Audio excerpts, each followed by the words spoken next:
Hello and welcome to Daily Debrief from People's Dispatch. I'm Swastika, and today we will take a look at the agenda of the US-India meet, a look at Libya's peace process, and we go over to Australia hosting the 2026 Commonwealth Games.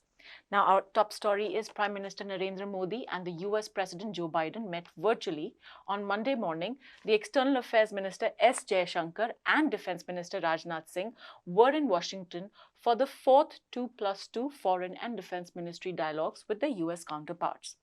The war between Russia and Ukraine featured prominently in the opening remarks of both. Now let's go over to Prashant, who could tell us a little bit more about what was this meeting all about. Right, Swastika. So, of course, there are two sets of meetings we need to analyze here. One is the Joe Biden and Narendra Modi meeting, of course. India and US, of course, partners for a long time, in Greece, especially strong partners, but this partnership facing a bit of a crisis due to the ongoing Ukraine war. The second meeting is what is called the 2+2 dialogues, where the foreign and defense ministers of both countries meet. So, that was also being held in this context. Now, like I said, the overall overarching theme of this discussion has been the Ukraine war, where India and the United States have clearly quite different positions. Now, the United States and its allies, of course, as we know, have taken a very hardline position. Yes. They've been trying to put sanctions on Russia. They've been trying to restrict Russia's sale of oil and other essentials. India, on the other hand, has struck a different path, so to speak, where it has actually said it has increased its purchase of Russian oil, still not as much as some of what the European countries are consuming in terms of energy, but it has increased its purchase nonetheless. And this is something that the United States is very unhappy with, because if you look at the other allies of the Quad, which the US had formed, that is Australia and Japan, they have been very enthusiastic and interested in sanctioning Russia. On the other hand, India has kind of held off. Joe Biden has called India's position shaky, actually. So this is the larger context in which this is happening. And what the US has been trying to do continuously in meeting after meeting, we saw that recently Dilip Singh, who was the Deputy National Security Advisor, he had come to New Delhi. Earlier, Victoria Nuland from the State Department had come to New Delhi. So in all these meetings, there is an attempt to sort of try to pressurize India. They're saying very clearly that this is not pressurizing. They're not calling for a definite ask, so to speak. It's all candid, friendly conversations, nothing adversarial. That's what the US is saying. But clearly what they're trying to do is to try to convince India to reduce the purchase of Russian energy, to draft India, so to speak, into maintaining this kind of cordon of pressure alongside Russia, because what India does could be a model for many countries in Africa and Latin America as well. So that is a larger context in which these discussions have happened. We haven't seen a real change in India's position so far, but I think the US will continue to apply pressure. Actually, let's go into India's position with Russia and its ties, considering right now it is feeling the pressure to toe US's line. Right. So we've talked about this before. There's a long history of collaboration in the military aspect. For instance, a lot of India's military infrastructure is imported from Russia. On the other hand, if you look at oil supplies, there is a small component which again is brought from Russia. In terms of fertilizer supplies, there's a vital aspect to it. In terms of strategic affairs also, Russia is very important for India, because it in some senses is the player whom India can depend on to have some kind of a position in Central Asia, because India and China do share an adversarial relationship at this point, with Pakistan, of course. So when it comes to a place like Afghanistan, for instance, Russia is essential for India to sort of have an entry point into the region as a whole. Okay. So keeping all this in mind, Russia is both economically and strategically a very vital partner as far as India is concerned. And that is why India is very reluctant to cut off those ties entirely. So India is not openly taking Russia's side, of course. It has abstained at meeting after meeting of the United Nations and its various bodies when it comes to condemning Russia.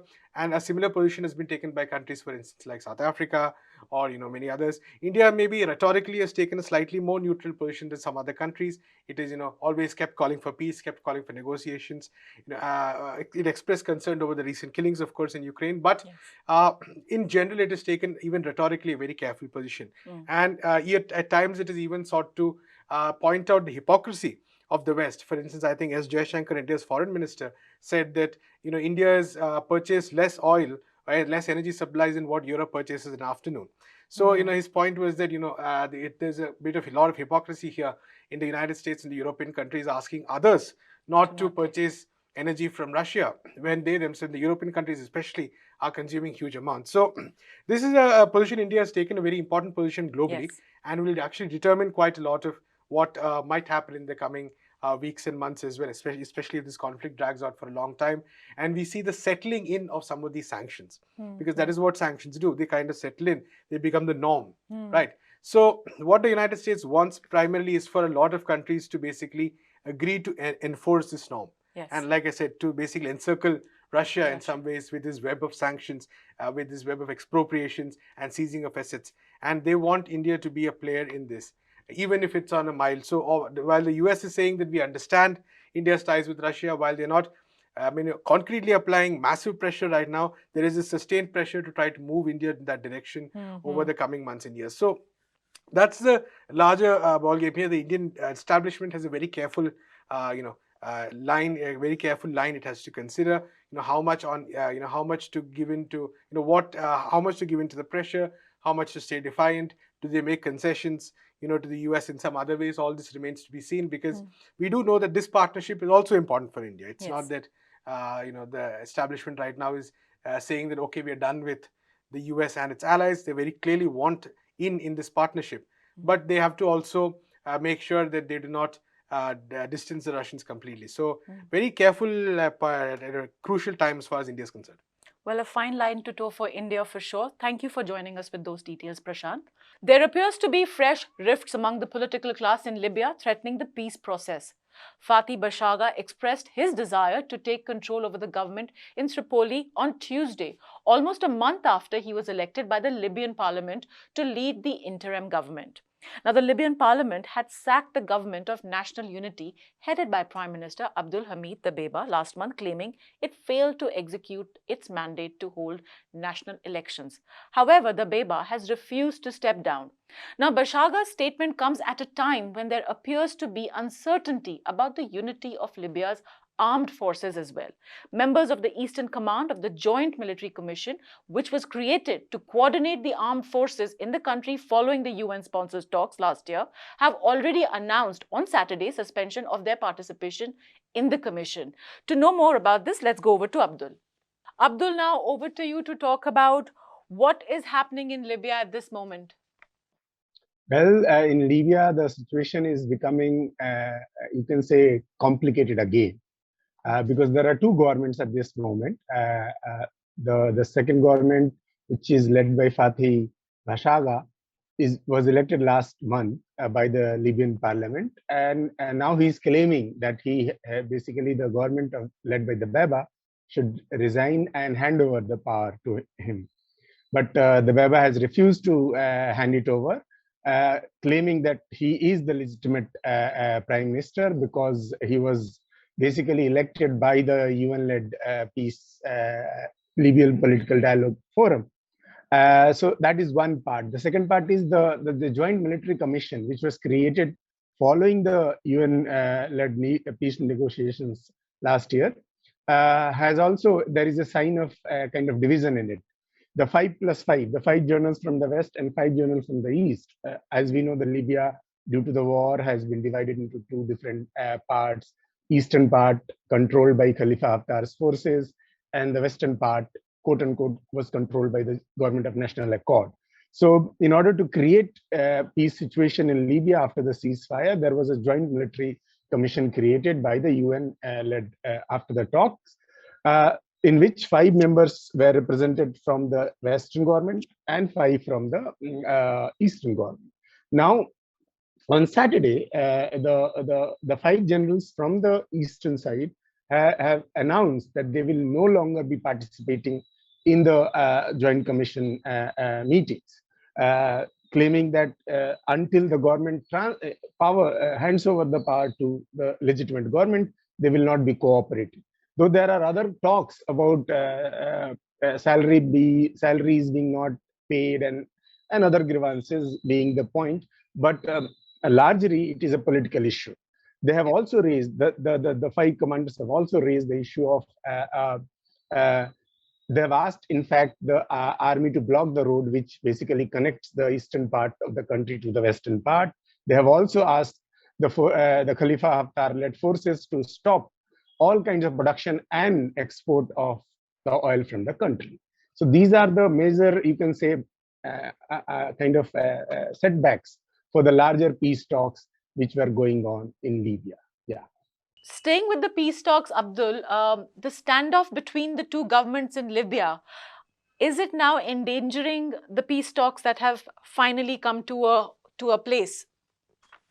Uh, it looks that way at this moment. As we all know, the war in Libya started after the NATO-led invasion in 2011. Basically destabilized the country. Libya, which is was one of the richest and most developed country in Africa, has become a kind of a war zone. Different parties controlling different parts of the country, particularly the major division, as we discussed before, between the East and West. The parliament itself, which was elected after the UN-led intervention in 2014, is now divided between the High Council of States and the House of Representative based in the eastern part in Tobruk, and the HCS based in the Tripoli, capital of basically capital of Libya. So the current developments which has happened in last, say, 1.5 months, primarily after the Beba government failed, which is an interim government. Its mandate was under the UN-led peace negotiations. Its mandate was to kind of conduct the elections, national elections, and the time frame was December last year. Yes. December. It did not happen. And therefore, after that, the parliament, particularly the eastern part of the parliament, the House of Representatives, has came out heavily against the Beba government, not only accusing it of failing to execute the mandate, UN peace negotiations mandate, but also basically indulging in corruption and power grab. So given this larger political allegations between the main centers of power in Libya at this moment, and the failure of the UN to kind of have the kind of influence it had a year and a half back, because the UN representative, which is now called the special advisor to UN Secretary General Stephen Williams, she is a contested figure herself, because the external forces which are involved in Libya at this moment, Russia and the United States of America, are divided on her position, position in Libya. So and that basically has impact on the other parties which are there in Libya as well. Okay. So given the problems with the UN's legitimate role in the peace negotiations at this moment, and given the divide between both the major factions, ruling classes in Libya, which at last year it had agreed to come together, now seems there is no common ground. I think at this moment the peace negotiations in Libya is under trouble. We don't know what exactly will happen, but it seems that way at this moment. Yeah. Thank you for joining us with those details, Abdul. We'll keep tracking this story and we'll come back to you for more. Let's get into our next story. For our last story, the Australian state of Victoria announced Tuesday that it will host the 2026 Commonwealth Games, with all sporting events taking place outside of the state capital, Melbourne.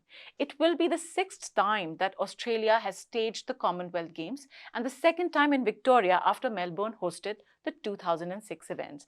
We are joined by Leslie, who will tell us more about the Commonwealth Games that are up ahead. Leslie, thank you for joining us.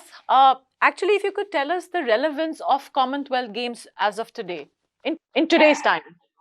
As a multi-sport event, Commonwealth Games is pretty relevant in that sense because it falls right in the middle of an Olympic cycle. And when you look at all the nations that are taking part and the disciplines, there are many world-class events that are part of the Commonwealth Games program. For instance, athletics or swimming or badminton, shooting, cycling. So all these are the winners of Commonwealth Games generally go on to win a medal or even win gold at the Olympics. For instance, Neeraj Chopra of India, he was a Commonwealth Games champion last time around in 2018, and then he went on to win the Olympic gold in javelin in Tokyo as well. So in that sense, it gives the athletes a sort of like a performance benchmark between two Olympic Games, and their preparation for a games start from the end of the previous games, right? So in that sense, it is pretty relevant performance-wise for in but at the same time, there is the perks attached with winning medals at the Commonwealth Games in a country like India, for instance, where awards and rewards come with it, and that also for promotions for athletes who are in common service. So these things all matter. So as a games, it makes sense. But there are many other factors which come into play as well, because in a normal sporting calendar, every discipline, every sport has their own structure, league. For instance, badminton, it has a world league that happens through the year. World tour events happen through the year that gives them ranking points and also a career, because there are prize money involved. And so these players, these athletes compete through the year. And so whether a multi-sport discipline is needed for the athletes to check their progress into an Olympic cycle is the question now. Because the larger problem facing not just the Commonwealth Games or the Asian Games, even the Olympic movement, is that the feasibility of the games itself, the economic feasibility as such, because these are major tournaments that are being staged. So when we are looking at the relevancy of Commonwealth Games, we should also consider all the major factors that are involved, including the calendar of the athletes, including calendar of the individual disciplines, and also whether it makes sense for it to be staged at a grand level. In fact, it gets me to the next question. You mentioned this, the economics of hosting a multi-sport event. How does that really play out? Does it mean that now countries like India, Australia, UK and Canada are going to be the ones that host Commonwealth Games? I mean, that has been the trend, sadly, because when we look at the Commonwealth Games across history, not just recent years, across history, we have had no takers from Africa. Africa has never hosted the Commonwealth Games, despite South Africa being a large sporting presence. I mean, a country with a large sporting tradition and hosting tradition also, because they have hosted the Football World Cup, Rugby World Cup, Cricket World Cup. So they have proven credentials as a host nation for sporting events, but still they haven't been a host of the Commonwealth Games. In fact, the 2022 edition, which is being staged in Birmingham later this year, was supposed to be staged in Durban in South Africa, but Durban pulled out because of economic issues. So the reality of any major sporting spectacle, including Olympic Games, is that the host nation, host city suffers. They don't break even, they don't gain also. Of course, revenue comes in, expenditure is also there. You look at a larger picture, the cities justify the spend by looking at the largest picture, that infrastructure was developed, new technology have come into the existing infrastructure of the cities, be it transport, be it sporting facilities. So all these are gains of that city, but financially they take a hit. And this has been the trend since 1980s, where every year the competitive nature of hosting the games was such that every year the hosts were competing to outdo the previous hosts. So, and that is adding to the expense as well. So right now there has been a rethink of how to stage these events. So the 2026 edition that has been awarded to, that has gone to Victoria State in Australia. So Victoria State is hosting usually the trend is that a city hosts the event. Like for instance, 2010 Delhi hosted all the games disciplines. But now Victoria State will host the event in 4 different centers, cities in the state, not just one, Melbourne, which is the capital of Victoria. So in that sense, they are trying to spread out the development perks that comes with the Commonwealth Games and also spread its reach to a larger audience, thereby expecting footfall from audience or fans coming into the stadium. Also, local sponsors being interested in this. All these factors are being considered. So this is a model that's been worked out in various levels. For instance, the European Football Championship this year is hosted by different cities, in different countries, in fact, and multi countries for continental events has been a reality earlier as well. So the rethink about in Commonwealth Games this year, like 2026, there was no other bidders. Only Australia bid for it. So that's a red signal. In fact, that no country are coming forward for it. Forget, like you mentioned, New Zealand, Australia, England, and India. nobody is coming forward, and one person one nation came in, and they got the city, and They then got the bid. for the next tournament, again the same question comes in, whether it is feasible, whether it makes sense. So a rethink at all level, not just the Commonwealth Games level, on how to stage these multi-sport events in the future, considering the prevalent economic factors involved. And with the pandemic, there is this possibility of remote staging and spectators coming in, tuning in from all over the world and all that. So there has been a cultural change in how sport is being consumed, if you ask me. So in that sense, there is a brilliant window of opportunity for these organizers to explore avenues where these games, which are very important as far as sporting calendar, athletic excellence, everything is concerned, can be staged in a way where it doesn't burn holes in the pocket of the countries involved or the stakeholders who come in to do that. Nobody is shy to jump in and host this event. So that is important for the sustenance of sport in general in a larger sense, right? So that makes sense. So that meeting should happen, and ideally in the next 10 years we might see changes in how hosts and organizers approach such games. Thank you, Leslie, for telling us those details. Well, that's all that we have from our team at Daily Debrief. Do keep following People's Dispatch and come back tomorrow. Thank you.